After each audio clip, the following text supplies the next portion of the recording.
Yikes! Y'all, today we are breaking down how not to get botched. From everyday skincare to injectables to plastic surgery, we're also going to talk about how to find good skin of color pros and how to vet them, because looking good should not come with regrets or lawsuits. We'll also talk about what to do instead when your regular skincare products just ain't cutting it anymore.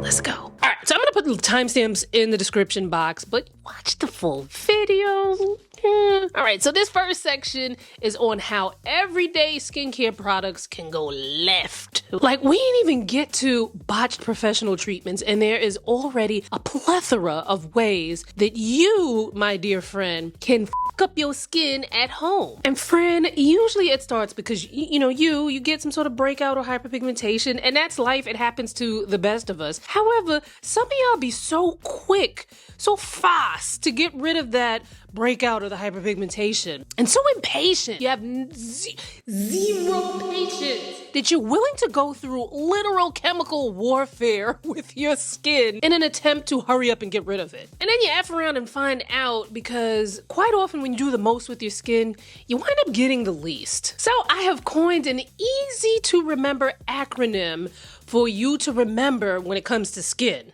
So the S is for simple. Keep your skincare routine as simple and as streamlined as possible. You ain't gotta have 10 to 12 products in your skincare routine to get the job done. As a matter of fact, having so many products in your skincare routine makes it harder for you to figure out what done did it if you have some sort of irritation to a product or, adverse reaction or something. Because if you have 3 or 4 products, that's easy, because you can be like, oh, okay, I'm pretty sure it was that because that's what I just added into my routine. But when you got 10 to 12, not so easy. Now, don't get me wrong. If you have a long skincare routine and it's never steered you wrong, you can get all 10 of those steps done with no issue, go in and let have. However, that's not going to be true for the vast majority of us. And I kind of feel like when you have a long skincare routine, that sometimes, you might be like an all or nothing kind of person. If you have that really long skincare routine, try to at least have something where you can get down to the basics. So like if you're tired or you're short on time, you can get her done. H is for hiatus, as in if a product irritates you, bestie, take a break.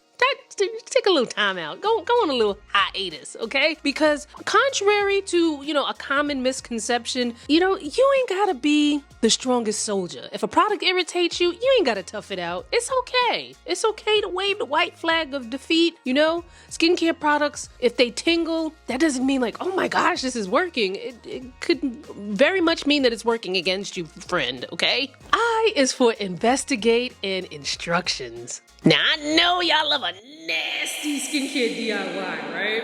It's real tempting because that person on YouTube or TikTok or Instagram said that, they used exactly 9 banana peels and then they did the hokey pokey and they turned themselves around, and then within 3 days their hyperpigmentation was gone. I know it is real tempting to be like, I'm gonna try that, but I'm gonna need you to investigate. There's this tendency, especially in our community, I think, that that natural is better, right? But something natural did this.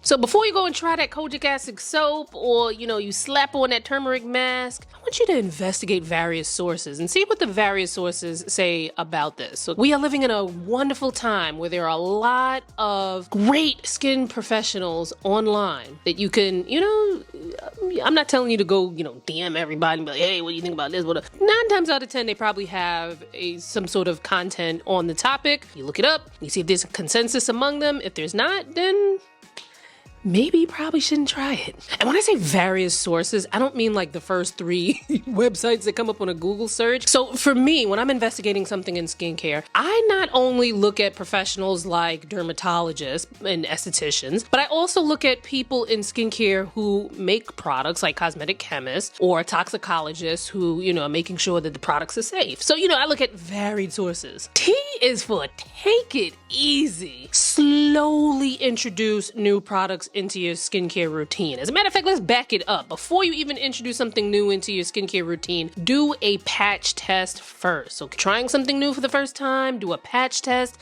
If all is good, then you slowly introduce the product into your skincare routine. Start at the lowest percentage first. You do not need to be big and brave with the 20% when the 5% is there, or whatever the lowest amount is. Work it into your routine. And this is if you're trying something new. There are people who could use, 20% concentration or something like, but you won't know that until you get there, okay? And how would you rather get there? Slowly working your way up and making sure that your skin doesn't get irritated, or slapping it on your face and hoping and praying for the best?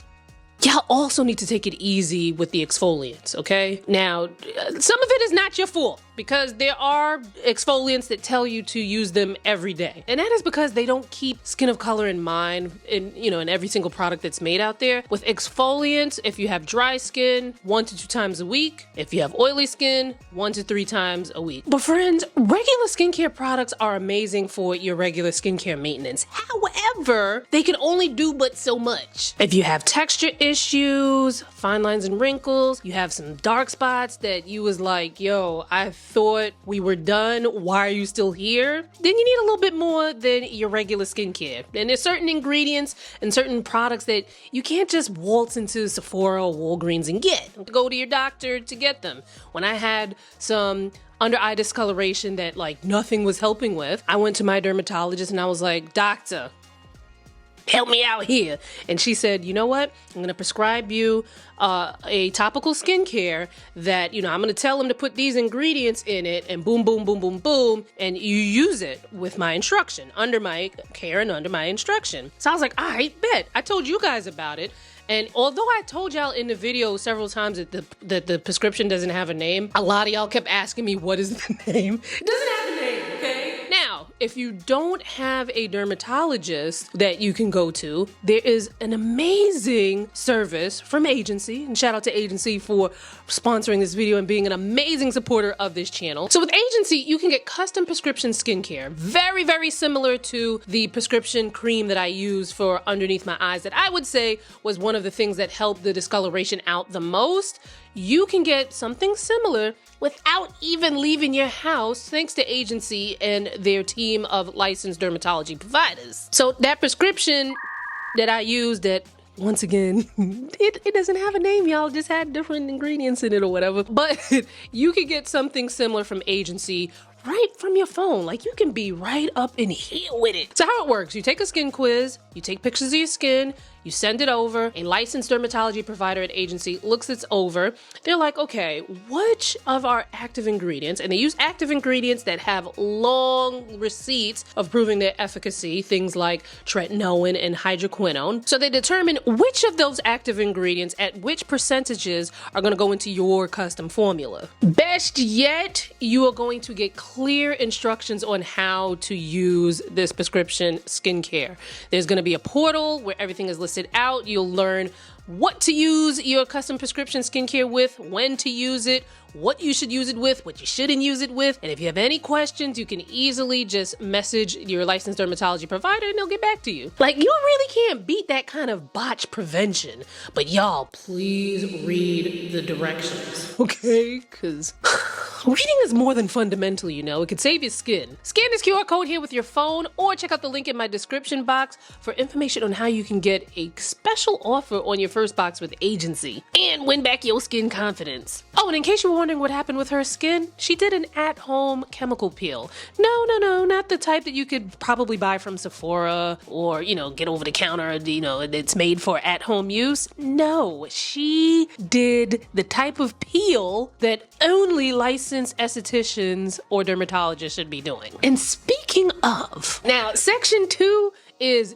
do not let these quacks botch you. Now, try as you might, and this is probably for the best. There are just certain skin things that you cannot do at home, and you're going to need to go and see a professional. We talk about this a lot on this channel. And when you go to the right pro, you can get so much closer to your skin goals. Yeah, but not every skin pro knows what they are doing when it comes to skin of color, and it's a shame. Even in the year of our Lord, 2025. In the middle of 2025, there are still skin pros out there jacking up skin of color. Skin of color is prone to hyperpigmentation and keloids when you don't treat it right. And sometimes some skins are very, very sensitive and you have to go about things a certain way. And it takes a certain skill set from the right professional to understand this. Lasers and peels are amazing. And yes, they are lasers and peels that you can use on skin of color and get amazing results. But there are some peels and there are some lasers out there that can do significant damage to skin of color. So you have to know that you are in the right hands. So to help you through this, we're gonna go over some red flags and some green flags, okay? You ready? We treat all skin types with no receipts. Big red flag. If they're not showing skin of color in their before and afters, keep it pushing. Be like, I've seen everything I need to see, I'm out. And listen, and I know y'all know this, right? But they cannot just show you their one black. But you can also research places like ZocDoc, Healthgrade, Yelp, Google reviews, social media. People love to go on social media and tell you all about their experiences, good or bad, with professionals. So, source through social media and get, see what you can find out about this person. And if you can't really find anything out about them, red flag. If you go in and you're like, okay, so how do you adjust this treatment for melanated skin? And they're able to list things off. They're not stuttering. They can look you in your eyes. And well, I mean, sometimes people are shy. Okay, but if they're able to tell you precisely how they're going to get it done and they don't seem nervous or unsure of themselves, green flag. And obviously you're gonna back that up with some, concrete proof too, because, some people be con artists sometimes. If their pitch is sounding like somebody's thumbnail on YouTube, red flag. Because if they're like, we'll fix your hyperpigmentation in 2 sessions, no, they're not. Nah. Pro treatments are amazing, friend, but you still need to be patient and give it time. Whether it's a prescription cream, it's peels, or it's laser, it's gonna take some time. And a lot of times it's gonna take more than 1 session, so you gotta be patient. Another green flag, transparent consultations. We'll talk a little bit more about consultations later on. During your consultation, they should be asking about your medical history, your history with aesthetics, or whatever it is that you've gone in for, any allergies that you have, what your goals are. They shouldn't be in a rush to sell. Like as soon as you sit down, like they shouldn't be like, hi, I'm such and such and such. How many syringes of filler are you looking for? Like it's like, yo, back up. Let's get to know me first. Low quality content or shady reviews, red flag.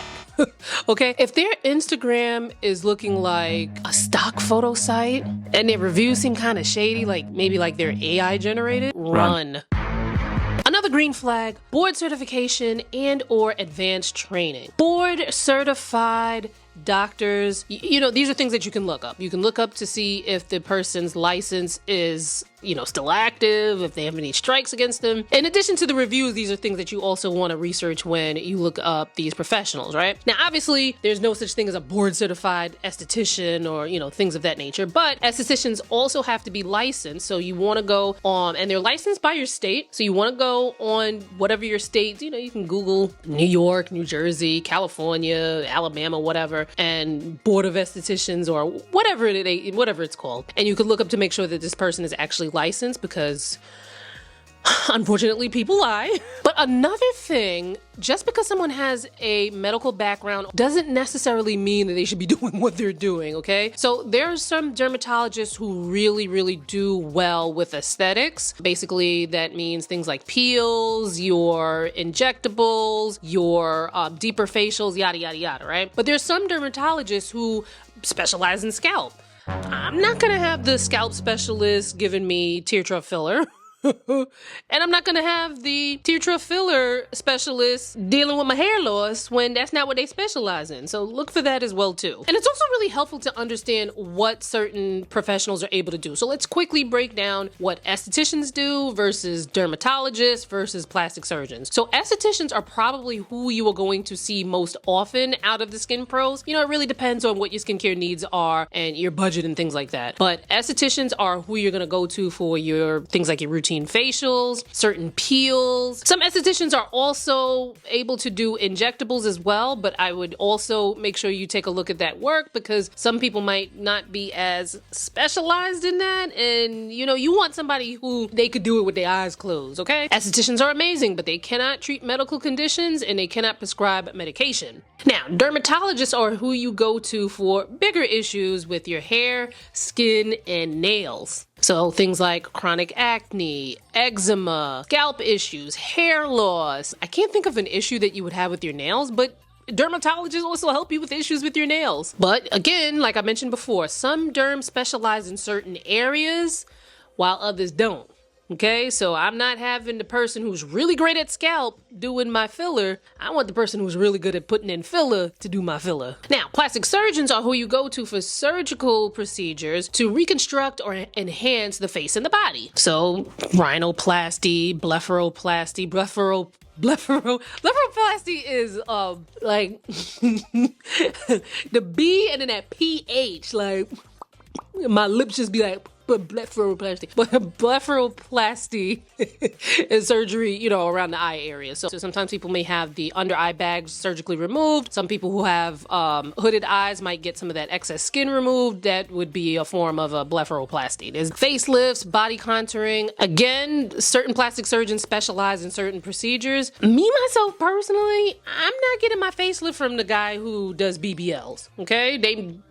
They might do an amazing job on that BBL, but I'm gonna go to the guy who specializes in facelift or the gal who specializes in facelifts to do my facelift. Now, you can find these professionals in many ways, right? But the first way is not to ask me because I stopped telling y'all where I go because y'all would complain. Not all of y'all, but there were too many complaints about dermatologists, estheticians, hair braiders, like beauty service people that I go to and love and they do amazing jobs. I'm nervous to even tell y'all again because of the complaints I've had. So please do your own research. And if you remember who I went to in the past, it's not like I'm gonna delete my old videos, but please do your own research because the way I look at professionals is totally different than how y'all would look at professionals. Now, a great place to start, because sometimes it's like overwhelming, like where do I even start? How do I find a dermatologist or an esthetician or a plastic surgeon or whatever? A good place to start is by asking the doctors you already go to. I found the plastic surgeon who did my breast reduction from asking my dermatologist who she knows, and she gave me a list of people. I went through the list of people and I was like, all right, I like this guy the most. But your primary care doctor, or if you like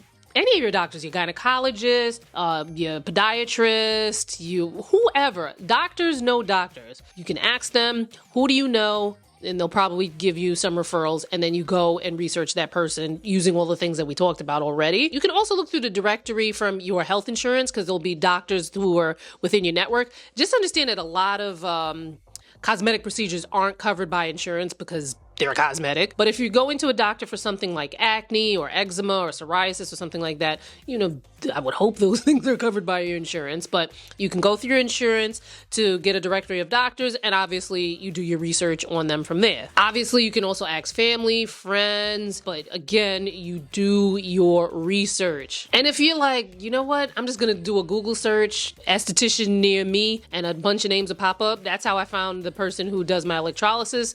I literally just Googled electrolysis near me, looked up a couple of people, looked at their websites, looked at their reviews, found two that I was trying to, settle between the two. I wound up calling one, and when she called me back, I was like, oh my God, I love this woman, and like, I freaking love her. So even a Google search works, but you just make sure you properly vet people from there. Now, in this section, I'm gonna give you some questions to ask before you let these people touch you, okay?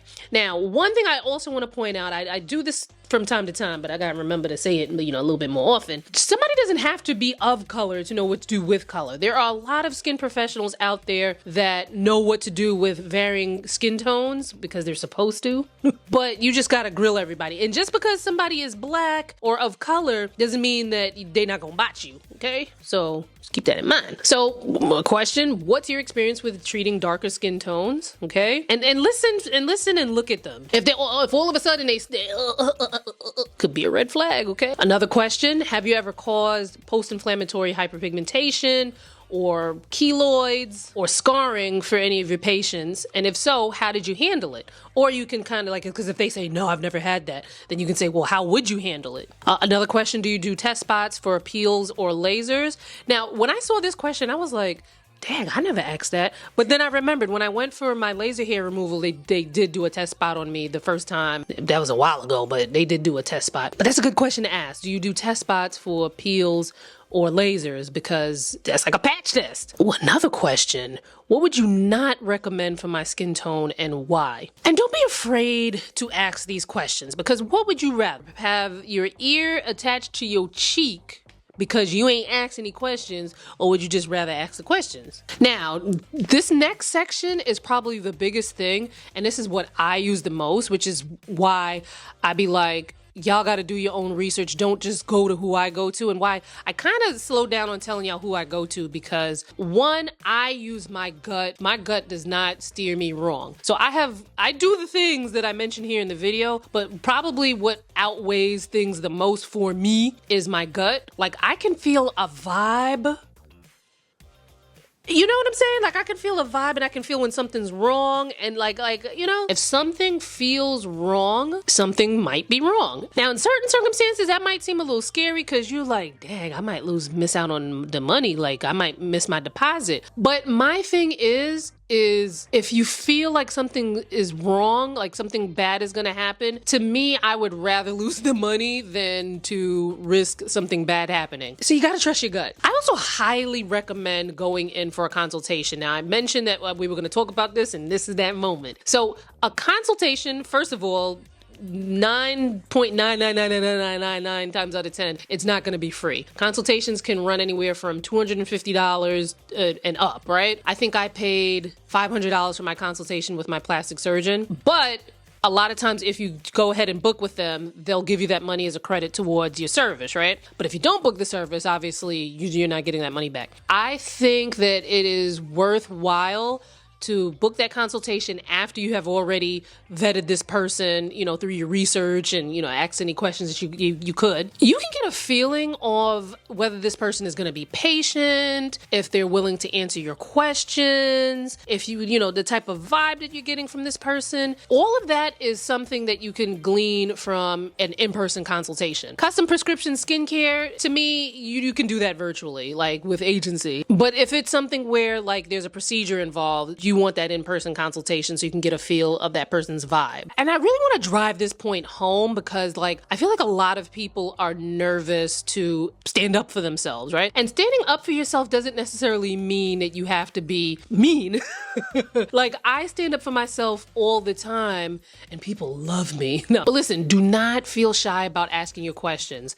If you feel like you're going to get flustered, or maybe the person's busy and that might, you know, kind of mess you up, write it down. Write everything down so you have your questions. Or if the person is busy, you know, you can ask, is there a better time, or do you have an email where I can email you, or if there's somebody in the office that can answer your questions. Because, you know, I ain't gonna lie to you, dermatologists be overbooked sometimes, and but a lot of them do have staff that are able to answer your questions, or they'll get back to you when they can. But under no circumstances are you to feel like you cannot ask any questions, because if you feel like you cannot ask any questions, that's red flag. You got to peace out on it. Now that you have the power of vetting pros, like it's like you got it in you, it's in you, okay? You need to check out this video where I talk about how to look better without makeup, or check out this video where I break down what they do not tell you about removing facial hair. Either one you choose, click on it and I'll see you there.